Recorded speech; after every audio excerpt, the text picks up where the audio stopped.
Yeah, hello and welcome to another update video about Bitcoin. Yeah, Bitcoin reached the, I think it was the 1.618 extension level we talked about in the previous video. Let me just double check that before I tell you something wrong.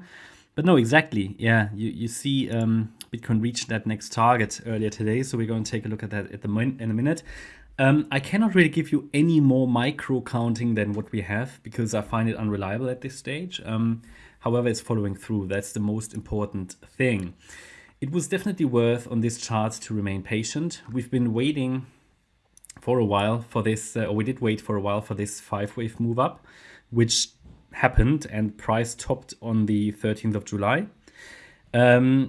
We came down in an initial 5-wave move, which I consider here the A wave, which bottomed on the 18th of July. So when we reached our target up here, you will remember that was at least 31.8K, which was reached. We then said, now we need to be looking for a pullback in an ABC structure in a wave 2 into the support zone, at least 29,140. Better would be, or preferred would be 28.3K or 27,460 or 26,280. So the 38.2 FIB level is really only the absolute minimum it needs to do, in my opinion, to be a reliable wave 2 correction. I normally want to see a wave 2 to the 50% Fibonacci level or a little lower. Yeah. And it seems like we're getting that. There were discussions, was the wave 1 here? Was the wave 1 here? Was the wave 1 here? I kept it here, and I think so far it was the right decision because the wave count is just working out. It's going according to script. If I had the wave 1 here, for example, this was the high of the 23rd of June, you could come up with a proper wave count as well. I could say, okay, the move down was a wave W. The move up was an X wave. Yeah, so W, X, and then we are now in the Y wave, which is an ABC structure. So here, A, yeah, B, C. It basically takes us to the same wave count, okay?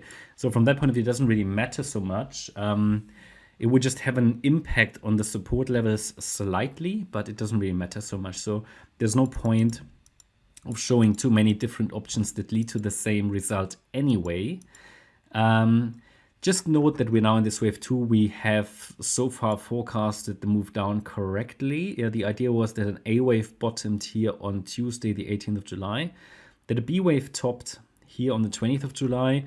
There was a bit of wave shifting, a reset of this wave 2. Yeah, but the idea was that since we topped here, that we're already in the C wave down. Yeah, after we topped in the B wave.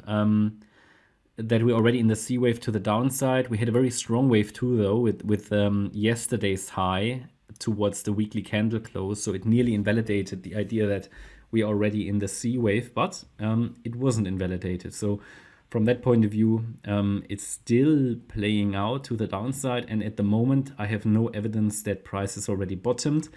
In fact, what did I give you? I gave you the 1.618 extension target of the wave 1, which is the target for the wave 3 of wave C of 2.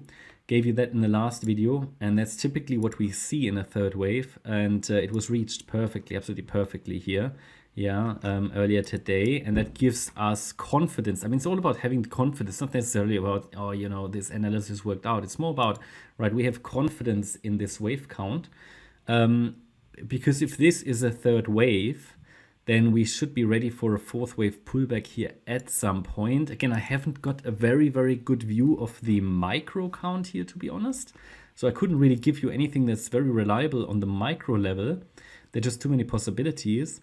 However, I can give you a very, very rough idea what level now must hold in order to keep going down, because at least one more low would be expected. You know how it works in crypto. Sometimes we just don't get that last low. So I already started to scale in a bit.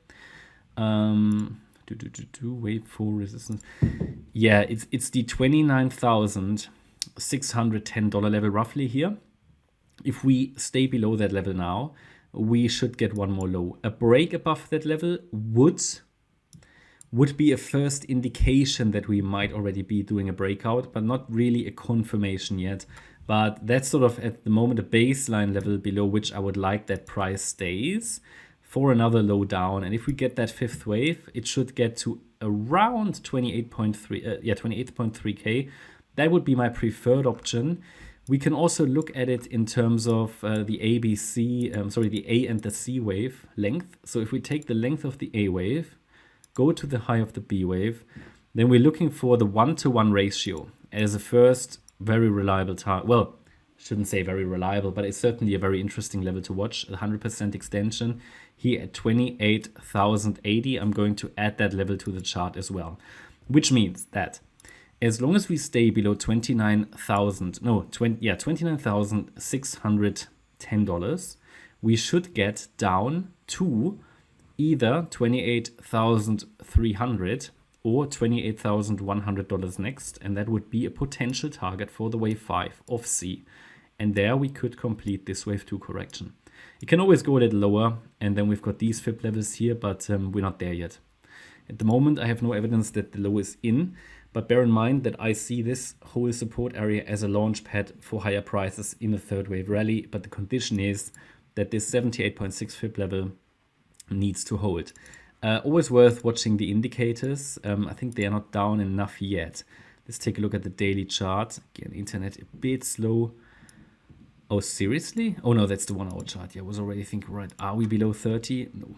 Okay, so we are still fairly high on the RSI. Okay, you will remember back on the 15th of June, I told you that if we get down on the RSI low enough, yeah, to be close or to be oversold, yeah, close to oversold or oversold, but the price is still way higher than on the 10th of March, that is a very bullish sign. Ideally, I would like to get it again lower, the RSI, yeah, still a little lower, and maybe into the region of the 15th of June. If price is significantly higher than on the 15th of June, it is again a very bullish signal. It will be if we go down lower in this support area. This is the area where we expect the sentiment shift back to bullish. And again, there's a condition, obviously, that support needs to hold and so on and so on. At some point, these structures will break, but so far it worked out over the recent, let's say, 9 months very nicely, the bullish perspective. At some point, it will just break, and then we just need to adjust. That's normal. That's trading. That's just normal. But be aware that there might be a few bearish news coming out here towards this wave 2, even though I need to say this is not a large degree wave 2. So we had here a super important low. Yeah, that was a large degree wave 2. We had very bearish news down here as well. Yeah, that was in November. We had the FTX. Here we had banks collapsing. I can't remember what it was here on the 15th of June. It might have been the SEC. And let's see what happens here. But it's a smaller degree wave 2, so you typically don't see that much of an effect.